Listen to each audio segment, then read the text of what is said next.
I found a couple of attachments that make the DJI Osmo Pocket 3 even more versatile. And it gives you the ability to stay on script or stick this anywhere and film yourself with different perspectives. And the best part is it doesn't break the bank. So if you want to change the DJI Pocket 3 from this into this, let's dive in.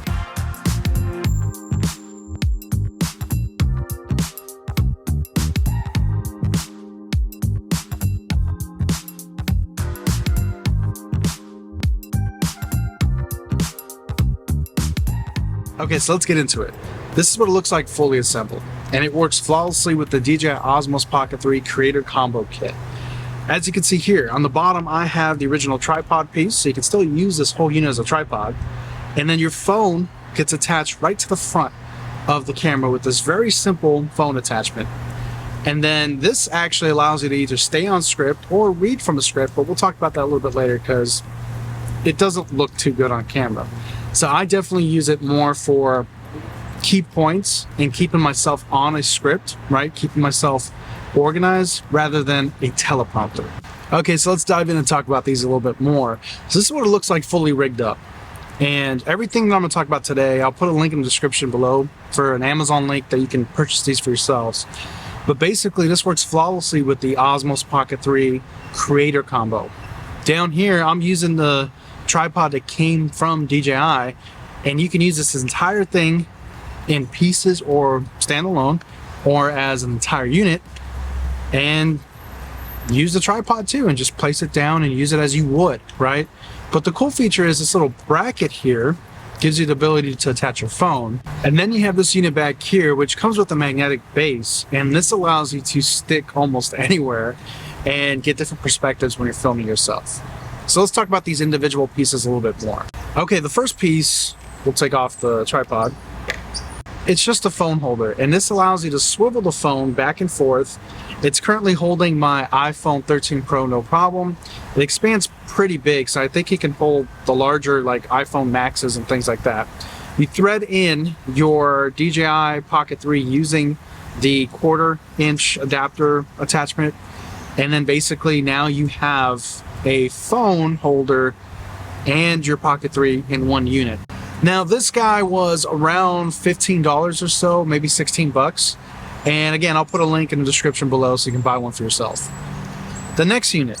This is the actual little adapter that is sort of like a case for your DJI Pocket 3 that allows you to magnetically attach to different metal surfaces so you can get different perspectives. But it's also kind of dual purpose because it comes with this action camera attachment here, and you can now attach all of your favorite action camera accessories and carry around your DJI Pocket 3 like that if you wanted to. Now, they do include a couple of like sticky magnetic plates. So if you don't have a magnetic base to stick this onto, you can use one of those sticky pieces and then attach your DJI like that. That comes in handy if you're gonna like repeat a scene or you're always filming in a certain location. But for run and gun, I found that this magnet is really, really strong. It's really good, and we'll test it out a little bit later. So this little piece is again around 15 bucks, and I'll put a link in the description below so you can buy one for yourself. Okay, so let's talk about some pros and cons, starting with this guy here, the little magnetic base. Pros, I think it's very versatile. It's made out of good materials. It feels solid. It's not plastic like the other guy, but there is a couple of caveats. Although overall I would say that the materials are good, some of the locking mechanisms are made out of plastic, and then some of the like release levers are also made out of plastic, but overall it's mostly metal. The magnet is really strong. I've never had a single issue with the magnet not sticking on to certain places, and actually there's a lot of times where, for example, if I'm using like an iron bar or something like that, I don't have a flush flat surface and I'm barely hanging on to some metal, but it sticks like glue. I don't have any fear of this thing falling down with the weight of my phone or anything like that. So the magnet's really, really good. The biggest con to me is when you're putting it in, you have to be very, very careful. And there's a certain way to do it. You first have to open it up and align it with the buttons and then move it on up and avoid scratching your screen. So I think it's really easy to scratch your screen if you're trying to finesse this thing a certain way. Like, you can't just stick it on here and then, you see that? It's gonna bite the screen. And I think that's a big con. So make sure you're first putting it in aligning it to the buttons, and then closing it, or you could scratch your screen. So what are the pros and cons to this guy? Well, I think a pro, it's very cheap, lightweight, does a good job of holding your phone, but a big con is you can't really use it as a teleprompter. So when you're actually reading off of this thing, you can see your eyes moving, you can see that you're looking down.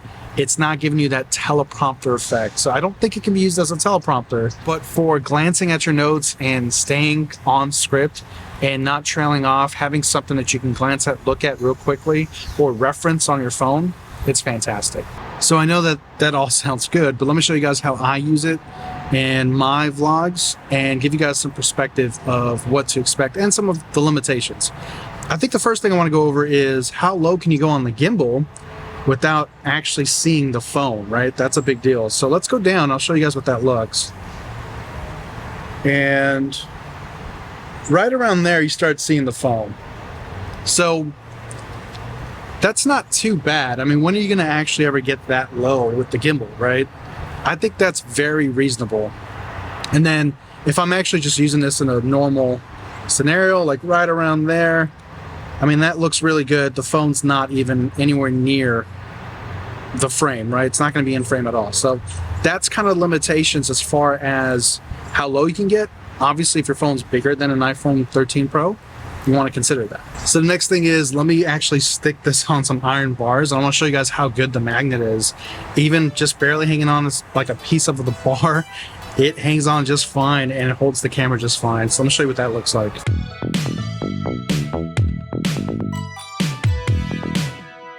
And there it is. I have it on some iron bars. It's holding the entire weight of the camera and the phone and the tripod, no problem at all. And I want to kind of give you guys an idea of what it looks like when you're reading from a script. This is why I don't think you can use it as a teleprompter per se, but you can use it for like key bullet points to keep track of your script and stay on script and organize yourself so you don't ramble. This is what it looks like when you're actually reading off of something. Notice my eyes. It's very obvious that I'm reading off a script. So what do you need to know about travel vlogging cameras? What's the difference between a travel vlogging camera and a regular camera? Why is the image quality so important? And what factors should you consider before buying your first ever vlogging camera? In today's video, I want to take a deep dive into travel vlogging and talk about some of the key features that you need to consider, like autofocus, stabilization, low light performance, or even sound and image quality. Let's dive in. So you can see that my eyes are not looking at the camera. It's clear that there's a screen in front of me, and that might be a major con. But the good news is, if you are using this just to kind of stay on point and not ramble, it works pretty darn good. And right now, I'm using it to just kind of talk and give you guys a perspective, but you can see that it's the perfect run and gun camera setup in a nice compact package, and it's modular. So you can take out things that you don't need for that day and keep things that you do. I almost always keep the magnetic base on here because I can just stick it anywhere and get some different perspectives.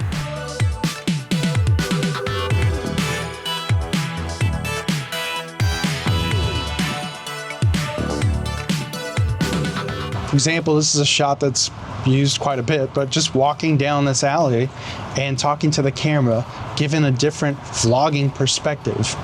I mean, sometimes these shots really make the difference. So overall, I think this is a great vlogging setup. And for the price, you're not really taking on too much risk. I think if you're looking for a way to have this like run and gun setup, if you're doing a lot of vlogging, or if you're just doing talking heads and you want to stay on script and have the ability to get different perspectives because you're filming yourself a lot, you can't go wrong with these two accessories, right? They're priced really well. The build quality is fair, and I think this is probably the closest total package setup that you're going to get for a vlogging scenario. Recently, I used this entire thing to film this like vlog thing that I did for my other channel, a cooking channel, and it came out really, really well. So as long as you understand the limitations, I think you can get really creative with this. That's it for me, guys. I hope you found this video informative, and if you did, please consider subscribing and joining our channel memberships, and I'll catch you on the next video. Take care.